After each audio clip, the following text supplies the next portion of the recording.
اوعى تشتري سهم في البورصة قبل ما تبص على الرقمين دول علشان ما تخسرش فلوسك. وناس كتيرة خسرت فلوسها بسبب ان هم بيهملوا حاجات صغيرة زي دي.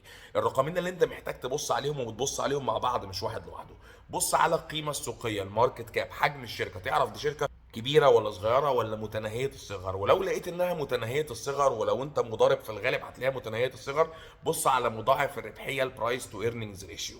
لو لقيت ان الرقم ده بالسالب، ده معناه ان انت شايف شركة صغيرة جدا ما بتعملش ارباح وبتخسر، والشركة دي ممكن تقفل بكرة الصبح. لانها لو كانت شركه كبيره وضخمه يمكن تتحمل انها تعمل كام كوارتر من غير ارباح، لكن اللي انت بتعمله ده مخاطره غير طبيعيه. يا جماعه الاستثمار مش ان انا اخش احاول اعمل مكسب في وقت مش عارف ايه، لان في النهايه المحصله انك بتطلع خسران.